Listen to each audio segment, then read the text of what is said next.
masuk dalam drafting phase. Sekarang first pick ada di sisi tim Falcon. Dan untuk NIP Flash mereka juga udah langsung menutup ke arah Fanny dan juga Chuzin. Wah, Zushin Fanny ya. bentar dulu nih, Loi langsung di-ban dari awal. Menurutku ini Falcon udah mulai menutup, apa ya, bisa dibilang salah satu lawan-lawan yang bakalan ngebawa meta family sih. Meta-meta yang berdekatan gitu kan, meta-meta yang bakalan long term team fight. Jadi Falcon nge-ban karena Loi sepertinya kayak ada sedikit hint bahwa mereka bisa aja pakai fighter jungle sih untuk sekarang. Mereka juga suka banget bawain Faramis sih, for your information Iya. buat PX7. Tapi beberapa akhir-akhir ini kan Faramis emang nggak begitu laris ya, karena memang metanya juga meta ke Assassin. Jadi sangat mewajarkan lah menurut aku pribadi. Tapi kalau dari sisi Matilda yang di-ban, terus ada Yves juga yang di-ban, ini berarti menandakan kalau misalkan mereka emang lagi mencoba untuk bermain around hero-hero junglernya, biar nanti junglernya nggak gampang buat digangguin. Joy juga ditutup, nah ini dia, dua-duanya main Joy soalnya. Jadi repot nih kalau misalkan rebutan Joy. Oke. Wow, Hylos first pick ya, walaupun ini di turnamen ini Hylos win rate-nya masih 41% ya. 42. Walaupun ini most pick so far Hmm. kedua di M6. Jadi ini mungkin jadi tanda bahwa mereka pengen mau ngedive. Possibly ke Bruno gitu ya, kalau misalnya NIP Flash-nya ngambil. Nggak cuma ngedive sih menurutku, karena emang utility-nya dari Halus tuh dipakai apa aja bisa gitu. Dipakai apa aja bisa, Mau ya. dipakai Zoning, Vengeance juga keluar bisa, bisa. Revitalize juga bisa, ngenabrak juga bisa, bahkan nempelin pun juga bisa gitu. Dia kayak paket lengkap lah. Iya. Kayak hero engage bisa, hero disengage bisa. Atau ya jangan-jangan dia mau ngedinai hero-hero kayak Granger juga hayu. Dia ngebadanin banget kan soalnya. Iya. Atau jangan-jangan ya dengan membawakan Hylos, malah mereka yang pengen main Grangernya gitu loh. Dan Bruno-nya akhirnya terlepas nih untuk NIP Flash, tapi dengan Hilda. Nah, ini kalau misalkan Hylos jadi EXP, Hildanya agak sedikit repot nih. Soalnya untuk landingnya nih, Hylos kuat banget. Mungkin akan ada solusi dengan Hildanya beralih ke mid ya untuk 2 menit awal biar dapat level 4. Nanti match-nya itu yang bakal farming di EXP. Kalau emang nanti Hylosnya bakal tetap di EXP lane. Dua-duanya masih fleksibel. Bakal tetap di EXP lane. Dua-duanya masih fleksibel sih, masih bisa ke EXP, masih bisa ke roam, tergantung mereka mau mirror kemana ataupun nggak mau match up-nya. Dan ternyata bakal ada Granger dan juga Fovius ya. Oh, ini langsung loh. Iya. Hylosnya ditunjukin dari awal, nggak di flex. Hmm, Mereka benar-benar nutup buat si junglernya ya, buat si ini Dex. Sisi bisa. Sisi langsung. Sisi langsung bisa sih menurutku. Untuk di arah Romer dijadiin ke arah Hilda ya. Apalagi nih untuk zoning out ke arah dari Granger juga bakalan lumayan enak sih. Aku lebih Sebenarnya, berpikir ke training. Chow sih. Chow. Iya, kayak kalau gitu kasih pressure aja dua-duanya gitu kan. Hilda udah ngasih map di area EXP. Chow-nya bisa di roam. Kalau nggak mereka bisa main Tigreal, paksa Granger-nya menggunakan Purify, nanti ya tentu Hades bakal bawain Assassin. Atau mereka bakal ngepick jungle dulu ya, soalnya front line-nya musuh udah ketebak 2. Ya. Ya, itu jungle dulu, itu Alpha kalau nggak salah. Ya, Ya, Alpha. untuk ngelawan Hylos, ngelawan Fovius bagus juga. Kalau mau nge-kite tuh perfect banget lah. Oh, tapi ini kayak perfect bait juga nggak sih dari Falcon? Mereka udah nge-ban dari Luoi-nya, Heeh. Matilda juga. terus mereka nge-ban Matildanya. Terus tiba-tiba ada Alpha nih yang tadi udah sempat aku mention kalau misalkan sebenarnya NIP Flash punya keuntungan kalau mereka main Assassin. Karena apa? Karena Falcon juga kebetulan main Faramis. Nah, Dan sekarang malah Faramisnya bisa muncul nih dari PX7. tapi kebalikannya Bang KB, kalau misalnya kita ngeliat dari NIP Flash ya, ini mereka ngambil ke arah Vexana juga bakal enak gak sih? Dengan tipikal misalnya bagian nabrak-nabrak ya dari teman-teman Falcon. Atau kalau enggak, ngambil ke arah Aurora menurutku untuk digabungin sama Chow Power. Aurora bagus. Untuk early damage ya gitu loh. Tambah glue juga bagus menurutku. Hylos sama Povius ini kan tipikal-tipikal yang repot juga kalau ketemu sama glue. Ya tapi mungkin minusnya di sini Hildanya yang harus dikorbankan untuk jadi roamer. Tapi untuk 2 menit awal Hilda nggak kayak dulu. Hilda udah nggak bisa rusuh-rusuh lagi tuh ke invade jungle kayak gitu udah nggak bisa. Ditutup kan Tigrealnya karena Tigreal bakal memudahkan lah Hylos dan juga Povius untuk bisa ditangkap. Dan mungkin biar si seorang bininya bisa pakai flicker juga ya. Ya. Ini memudahkan Benny buat menggunakan battle spell lain ya. Tapi even Purify kayaknya nggak ada masalah deh. Bruno bisa aja Purify juga di sini. Cuma kalau misalkan kita dari NIP Flash ya, mereka juga masih belum ada sisi pasti nggak sih ini untuk kontes gedenya? Kayak untuk Turtle dan juga Lord juga gitu loh. Makanya mid lane menurutku tadi masuknya ke arah Aurora kan tadi aku bilang juga. Iya. Dan untuk Romer sebenarnya ngambil ke arah Chow oke sih. Tapi pertanyaannya adalah ini alfanya bisa nge-follow apa enggak? Tergantung dari emblemnya juga soalnya kan. Nah terus ini masalahnya kayak nggak bakal bisa bawa C-stratnya dari NIP Flash nggak sih? Yang mana tuh? Karena Bruno sama Alphanya kan udah muncul duluan nih. Biasanya kan minimal ada satu magic nih. Baru mungkin Marty Smith-nya bisa muncul. Sisinya kan lumayan tuh. Kalau Ya, benar. tapi ya karena udah ada Bruno Alpha, menurutku ya fisikalnya udah cukup banget. Kalau bawa Martis mid lagi ya magicnya nggak ada dong. Jatuhnya NIP Flash bakal kurang banget dari sisi burst damage-nya. Glue mungkin bisa jadi opsi di sini soalnya match up di XP lane-nya bagus untuk lawan Phoveus. Ya Glue bagus. Bisa ngezoning juga. Tapi masalahnya Faramis belum keluar. Di last pick berarti. Iya mungkin. Ditahan banget. Ini Mungkin mereka Mid bakal lane dulu. ke mid lane dulu. Sepertinya Aurora Aurora bagus kok. atau mereka mau Valentina supaya Faramisnya nggak keluar. Valentina ya. Nah itu pertanyaannya, seberapa jauh Coach Zarate udah mempersiapkan strat tersebut, data tersebut, apakah sampai nih di sana? Karena dia emang pada kenyataannya suka banget loh buat bawain hero-hero yang seperti Oh, Yowhead. mereka mau main pick off. Ya ini dari NIP Flash kayaknya bakal nekenin ke trio mid lane dulu gak sih? Yang bakalan dibikin agak-agak barbar untuk di arah awal-awalnya. Ya tapi pertanyaannya mid lanernya apa nih yang mau nge-follow cepat gitu kan? Kalau Valentina ya dia emang punya damage, tapi dia bukan yang tipe eksekutor. Ah, Kalau menurutku mungkin harus ada yang tipe eksekutor sih. Let's say kayak Lunox sekalipun menurutku fine-fine aja untuk dibawakan. Tapi sisinya emang minim banget. Cuma pick off-nya kuat. wait, Roger? Nah, Roger Wow, Jungler kayaknya. Roger Jungler di bawah kan? Oke. Roger ya. Udah lama kita nggak melihat Ini Roger.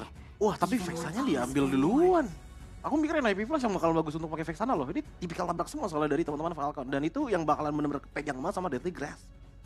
Ya, draftnya bagus banget dari Falcon. Dan Iya. gak diekspektasikan juga bahwa Roger akan muncul kembali. Mungkin build-nya akan ke hybrid dan tentunya dengan adanya Thunderbelt. True damage semua berarti ya. Thunder Battle. Main cooldown juga kan, karena seperti kita tahu ya, Roger sekarang cooldownnya tuh udah minim banget. Apa setengah detik? Lama banget itu. Pop banget. Oke, dan last pick nih yang Mid bakal lane-nya. diambil sama NIP Flash untuk mid lane-nya. Lilia susah ya dia. Kalau Nana? Susah sih. Makasih sih enggak. Iya, enggak. Samperin Kenapa sama hero-hero loh? kayak Tentu Phoveus. saja Nevin. Tentu saja Nevin ya. Walaupun itu tipe burst yang kita butuhkan sebenarnya untuk Iya follow kan, up jauh tadi ya. cari damage kan. Kalau ini pick Nana kita bakal langsung Wow. Bentar, apakah Yves yang masuk kah? Oh enggak. Oh, ternyata. Oke, Ada angin ya. sekarang waktunya kita bakal melihat ya berarti dari game yang pertama. Jadi tanpa berlama-lama lagi langsung saja Powercasters kita Gio Joshua dan juga Lim Kocho.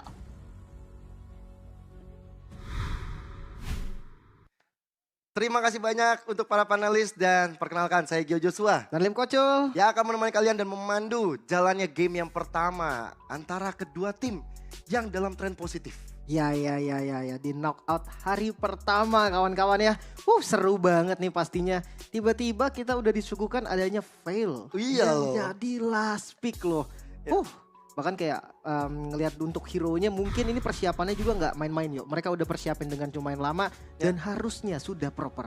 NIP Flash memang terkenal dengan mid lane yang cukup unik ya. Martis sering mereka gunakan. Iya. Dengan catatan mereka punya jungle ke arah magical kayak Joy mungkin itu bisa dikombinasikan. Tapi sekarang dengan ada Veil, kita bakal lihat apakah Veil akan memberikan fail kepada teman-teman Falcon untuk menang atau malah NIP Flash yang kali ini mengalami kekalahan di game yang pertama. Jadi kita akan membawa kalian langsung ke dalam Land of Down. Ya long time no see Roger. Ya udah akhirnya muncul lagi ini dipakai sebagai sosok jungle. Karena terakhir Roger itu dia banyak banget sisi negatifnya. Tapi jangan lupa nih yang tidak ada negatifnya sama sekali adalah M6 Pass yang bisa kalian dapatkan sekarang kawan-kawan. Pertama kalian beli langsung dapat skin cloudnya. Iya, kalau misalnya mau nambahin level lagi bisa dapetin nanti statunya. Iya pakai super chest kawan-kawan. Wah Yoi. itu 50 diamond doang loh. Mureh, Meriah. murah-meriah. Dan untuk sekarang ada Granger yang tidak dipaksakan dengan Purify. Dia pakai Kara Flicker di tangan Benny Lim. Ini JPL kayaknya bakal indah sekali nanti mau ejector nih. Iya tapi menurut gue Granger juga apalagi di teamfight ya. Dia rata-rata akan main pakai Death Sonata-nya. Rhapsody itu benar-benar di kasus yang memang dia ditempel mungkin sama Vexananya. Jadi benar-benar nggak bisa ditabrak. Tapi ngomongin soal Granger, entah kenapa gue rasa lebih banyak tren positif dari Granger loh daripada Bruno sendiri.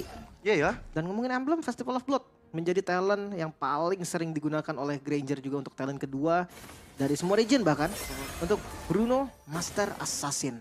Sebenarnya kalau ngomongin damage, ya Master Assassin akan lebih unggul lah. Karena FOB sendiri dia sustain, bukan yang damage. Ya. Tapi mungkin kasusnya kalau kita ngomongin RNC Key dengan Granger dia pakai ke arah Tenacity ya. Yep. Ya lebih berada di area yang lebih mau sustain, mau tahan badan. Tapi di arah bottom lane. Diablo yang kali ini bakal coba untuk di pressure oleh PX7 dan juga Royal Milk. Masih mencoba untuk bertahan. Oke. Warcry dari Roger.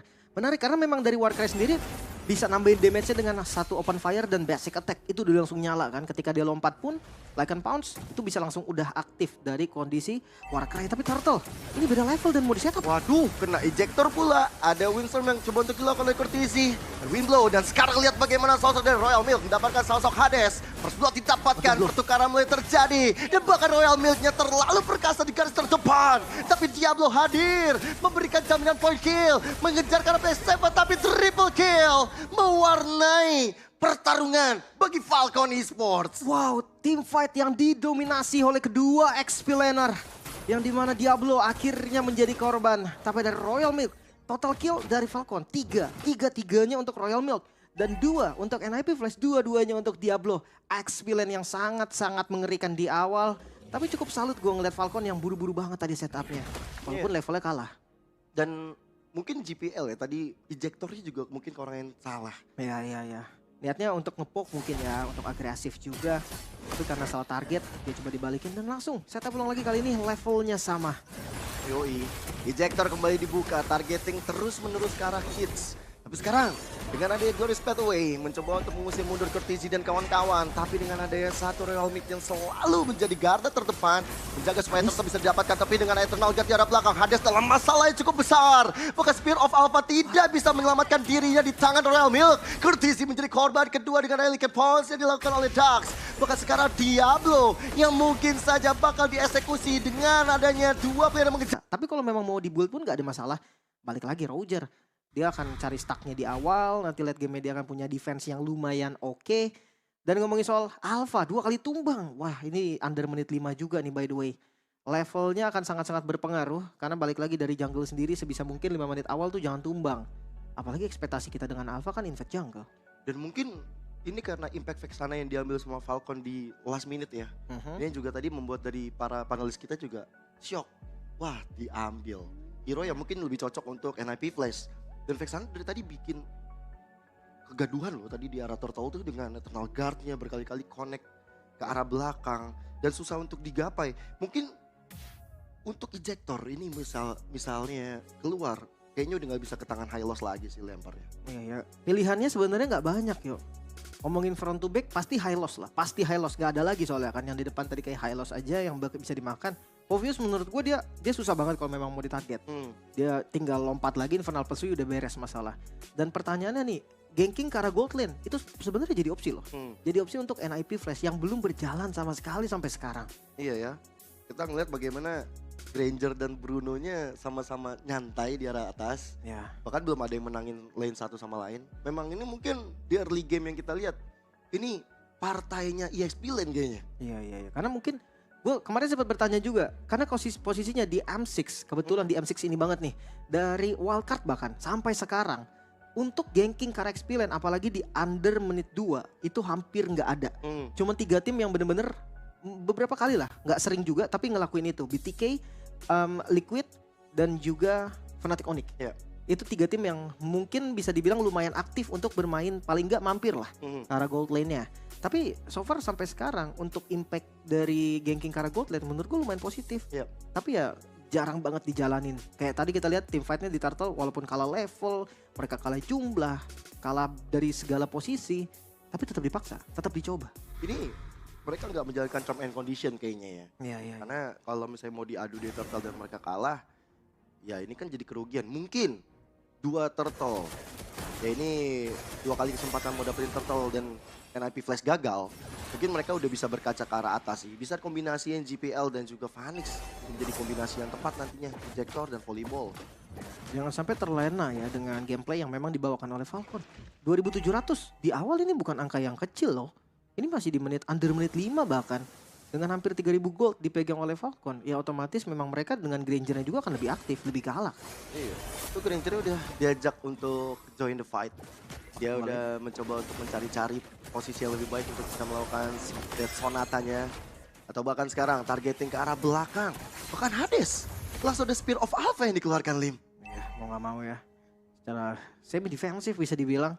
Dan untuk balik lagi dari kedua jungle. Mungkin kalau misalkan temponya seperti ini, Dax akan lebih enak nantinya. Dia akan lebih farming lagi. Dan bahkan Diablo. Buset, adu pukul terus-menerus dilakukan oleh Royal Mid dan juga Diablo. Dan bahkan membuat dari Diablonya bonyok. Ini benar-benar positif tren banget. Tapi Hades hadir, mengejar ke arah sosok dari Royal Milk-nya. Bahkan sekarang belum terlalu tercicil habis. Bahkan ejector mulai dibuka. Dax dalam masalah. Saat pemegang retribution tidak ada. Tapi turtle-nya bakal dianggurin begitu saja. Dan Hades pun menjadi pertukaran yang tepat. Walaupun PX7 jadi lenyap. Tapi Courtesy berhasil menyelamatkan ke arah turtle-nya. Lihat bagaimana sosok di arah depan. Teman-teman dari Falcon Esports mengejar ke arah belakangnya. Courtesy dalam masalah. Dead Sonata memberikan assist yang maksimal. Sehingga dari Courtesy tidak bisa berkata-kata lagi. Dan masih ada flicker juga untuk Royal Milk, masih bisa selamat. Untungnya NIP Flash masih bisa lasi tadi dari Turtle, sehingga sekarang kerugiannya ada di Falcon Esports. Tapi tetap sih jadi tanda tanya besar Alpha untuk Hades. Apakah memang pilihan yang tepat? So far sampai sekarang Alphanya bener-bener bisa di shutdown terus-menerus loh. Untuk setup, untuk ganking itu patah banget. Iya. Dan bahkan mungkin sebagai target man ya di depannya dari Hades yang bisa untuk ngecicil ke arah Kit. Tapi ternyata ya dari tadi kita lihat ejector ke arah Kit. Ini membuat dari Hades tidak bisa memberikan potensi terbaiknya. Tidak ada true damage yang benar-benar mematikan waktu Kids. Dia baru cuma 1 kali dari segala pertempuran yang terjadi. Dan Revitalize juga kan. Maksudnya ya true damage pasti segitu damage-nya. Tapi Revitalize naikin darahnya dan udah aman lagi. Dibuka map ya dengan Dead Sonata. Retribution? Dan lihat bagaimana Kids dalam masalah. Eternal Guard mulai dibuka. Terombang ambing jiwa dan raga dari Kids. Dan akhirnya bisa dihilangkan begitu saja. Tapi jangan lupa dengan Rhapsody dari Benny. Yang bisa untuk memberikan damage tambahan kepada teman-teman di belakang. Tapi pertukaran tidak ada bagi Falcon Esports. Ya seenggaknya ini menjadi hal positif juga kan. Untuk teman-teman dari NIP Flash juga untuk mengejar. Dan selama midnya belum hancur. Gua rasa agresivitas dari Falcon juga nggak bisa se-ekstrim di awal lagi. Yang ngomongin defensif. Courtesy juga kuat banget nih. Clear 1 wave minion mungkin bisa dibilang menjadi hal yang mudah lah. Kalau memang dipaksa pun ya pakai ulti sekalian nggak ada masalah. Langsung kesedot ya kan. Kena wind blow juga ada di tangan dari Courtesy. Tapi ya ini Dax. Gue lihat-lihat dia dari tadi mainnya safety juga loh. Tapi ya memang akhirnya di Turtle dia baru merasakan bagaimana impact dari ejector yang tepat dari JPL. Akhirnya nggak targeting ke arah high loss-nya lagi. Dan Turtle yang terakhir bakal coba untuk di setup bagi kedua tim. Kontes kah? Hades, dia setup duluan sih. Dia bakal coba untuk memberikan satu jaminan retribution ya. Tapi Hades mendapatkan ke arah Turtle. Bahkan sekarang Glorious Pathway. Spear of Alpha. Yang dapetin ke arah 3 player sekaligus. Tapi ternyata tidak ada follow up damage. Bahkan sekarang tidak ada yang tumbang. Tidak ada pertukaran bagi Falcon Esports. Dan sedikit demi sedikit gold yang mereka raih mulai dicicil oleh Niflash. Ya ini butuh banget sih posisi dari Royal Milk untuk tim fight JPL. Lihat itu bagaimana damage yang dihasilkan oleh Benny. Bahkan JPL yang benar-benar coba untuk dikejar begitu saja. Tapi Phoenix, dia punya volleyball yang cukup bisa memberikan damage dan membuat teman-teman dari Falcon mundur. Tidak ada energi tadi untuk Dead Sonata. Mungkin satu Dead Sonata tadi bakal menjadi 1 point kill juga. Tapi ketika Phoenix yang sudah punya power spike-nya, sudah punya item, dia akan coba lebih galak. Oke. Sama dengan ada Glorious by the way, Rhapsody, Dead Sonata, Pure. Niatnya mengusir Phoenix, tapi mid lane, wow. Udah tinggal dikit lagi loh outer turretnya hancur. Ya. Ketika hancur dia ngebuka vision banget sih. Untuk invade jungle mungkin, masuk ke arah purple buff. Dan lihat Diablo, masih setup. Wow, ejector dibuka, PX7 dalam masalah yang cukup besar. Langsung gak selamat, Benny hadir untuk bisa memberikan damage. Tapi darah belakang dikejar oleh sosok Hades. Courtesy menjadi korban Royal Milk. Coba untuk dikejar pula di tangan Phoenix. Pursuitnya mulai dilakukan, mulai dilakukan. Dan Phoenix adalah masalah. Glorious by the way, benar-benar dikejar. Targetnya mahal dan Dead Sonata. Memastikan wipe out bagi NIP Flash. Wipeout terjadi bahkan di menit pertengahan. Melihat adanya setup yang tadi langsung di counter inisiasi dengan sangat baik. PX7 memang tumbang. Tapi terlalu banyak skill, terlalu banyak posisi yang terekspos juga.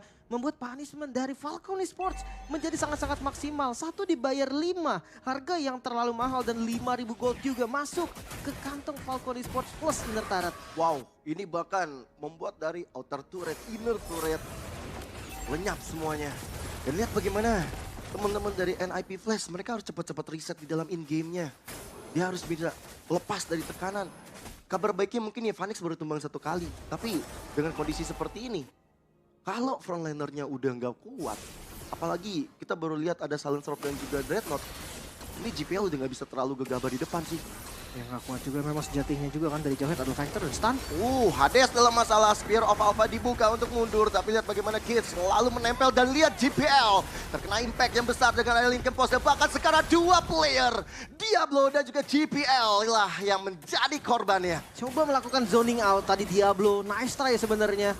Tapi karena ngelihat dari Lordnya juga di reset, Falcon ini tenang banget. Mereka percaya diri sekali untuk Lord ini bakal menjadi milik mereka dan free. Tanpa adanya kontes sama sekali. Ini impact tadi juga kita ngeliat bagaimana Dax udah jadiin ke arah satu Malefic Gun ya. Range untuk Lincoln Post makin jauh lagi. Iya dia benar-benar bakal enak sih sebenarnya. Kayak gak usah main yang langsung mode serigala gitu, dia bisa main yang human form. Ya balik lagi dari human form juga kan. Dulu sering dimainkan. Yang dimana poke damage dulu nih pakai mode orangnya, habis itu eksekusinya baru pakai wolf transformation-nya. Yeah. Dan ngelihat dari front line-nya juga kayak Diablo, kayak GPL, itu 2 front line yang bisa digocek lah. Maksudnya bisa kabur-kaburan juga dari Dax-nya. Itu bakal lebih enak. So far damage utamanya juga memang bukan ada di Dax. Nantinya akan ada Benny yang udah jadi si Halberd sekarang. Mimpi buruk pasti untuk Diablo. Iya lagi, yang tebel-tebel kayak gini. Bahkan Diablo, Hades, GPL ini kena sekali Rhapsody bakal bahaya. Dan sekarang Glorious Pathway, serangan mulai dilancarkan. Lihat bagaimana sosok dari Benny berada di garis paling belakang, memberikan cicilan demi cicilan dengan adanya satu Death Sonata. Lord masih coba untuk ditangani oleh NIP Flash, bahkan dari Phoenix. Hampir bisa dipanis dengan setengah SP yang sudah tergerus begitu saja. 2 base turret berhasil dihancurkan. Wah, ini bayaran yang sangat mahal untuk Lord yang pertama. 10.000, bayangkan. Sebanyak ini keuntungan dari Falcon dan dia nggak mau mundur. Mereka bisa punya winning conditionnya sekarang. Iya loh, dengan 2 super minion yang hadir nih di arah tengah dan juga atas. Benar-benar tekanan mulai terasa. Glorious Pathway kembali dilancarkan. Tapi Diablo mencari kesempatan dalam kesempitan. Malahan sekarang ada yang tertangkap. GPL gak selamat. Bertukar romer. Tapi sekarang yang ada Windblow ternyata belum ada damage yang maksimal. Diablo mencari kesempatan dalam kesempitannya. Diablo mencoba mengejar tapi Death Sonata benar-benar berbatikan. Bahkan Phoenix terpaksa dengan flicker untuk mundur. Serangan bertubi-tubi 2 ditukar 2. Wah, ini masih dipaksa best turretnya. Mereka nggak mau mundur 3 melawan 3 dan total 3 best turret bisa dihancurkan Falcon Esports. Mereka unggul 10.000 gold, masih angka yang sangat mengerikan di menit yang ke-12. Hampir terbilang one-sided game. Karena memang kalau dilihat dari killnya, mungkin NIP mengejar. Tapi sayangnya dari poin gold, dari vision, map control semua dipegang oleh Falcon Esports. Jauhead picknya bisa dibilang sedikit fail. Mungkin dari Bruno udah bisa ngasih damage yang oke nih. Dengan 3 item power spike seperti biasa. Huskclaw, Berserker Fury, Malefic Gun. Tapi masalahnya kalau dibandingkan oleh Granger, yang paling tajir juga kebetulan dari Falcon Esports, ini lumayan jauh. Apalagi si Halberd juga dari kantongi bersama dengan Blade of Despair, explosive damage dari Benny. Ini nggak tanggung-tanggung. Iya loh, dan Endless Battle ini ya, tambahan lagi bagi true damage-nya dia. Tambahan lagi untuk bisa ada lifesteal yang dia dapatkan, sustain dari Benny. Dan bahkan dari teman-teman NIP Flash, gak ada yang bisa untuk mendekati Benny dari tadi. Dia bisa jaga jarak. Dia dengan adanya Death Sonata, dia makin memperjauh lagi jarak untuk bisa digapai oleh teman-teman NIP Flash. Bahkan Lord yang kedua, yang bakal coba untuk di-setup oleh Falcon. Hades selalu berada di depan, tapi bagaimana Hades bisa bertahan? Bakal coba untuk dihajar begitu saja.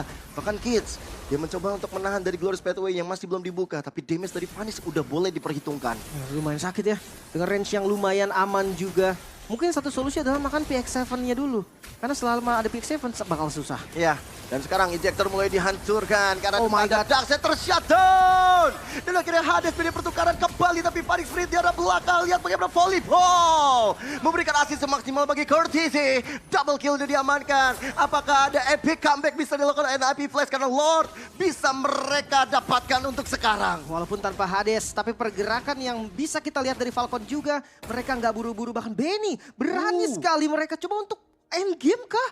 Wow. Benny Memberikan tekanan dengan 2 wave yang berjalan.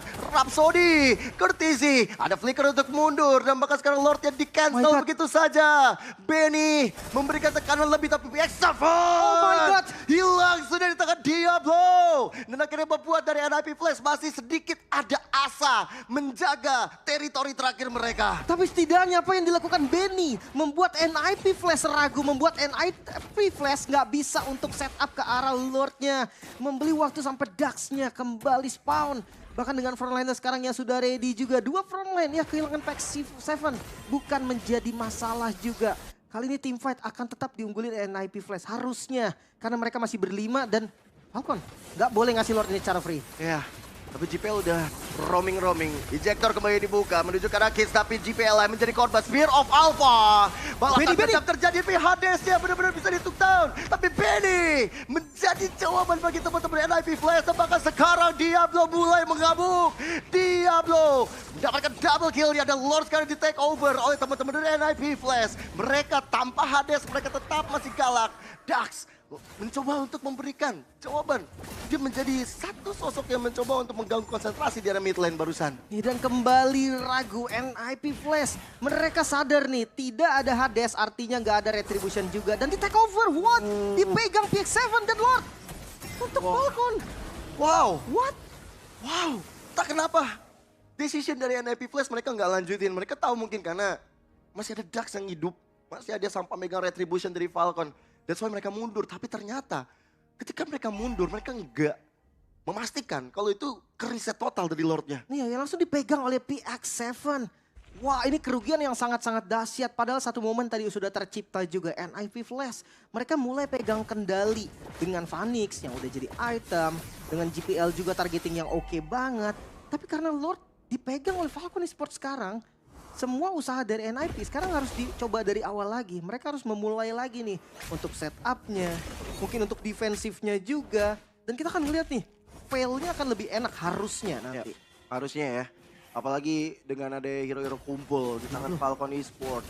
Dan bahkan Lordnya sekarang coba untuk dipegang oleh teman-teman NIP Flash. Ada konsil yang terdengar, ada flicker dari JPL tapi nggak dapetin apa-apa. Best turret yang akan jadi target operasi bagi Falcon. Lihat di arah depan, Hades mendapatkan karena PX7 tapi Diablo-nya mencoba untuk flanking tapi Hades lah yang akhirnya bisa dieliminasi oleh teman-teman dari Falcon. Dan bahkan sekarang Royal Milk terlalu royal dan kemudian menghasilkan the best turret yang terbuka lebar untuk teman-teman Falcon mendapatkan game yang pertama. Kemenangan pertama dari knockout stage terlihat kali ini dibuka oleh Falcon Esports. NIP Flash hampir saja bisa membalikan keadaan tadi. Tapi sayangnya banyak sekali misplay yang terjadi sehingga mereka gak bisa untuk pegang kendali.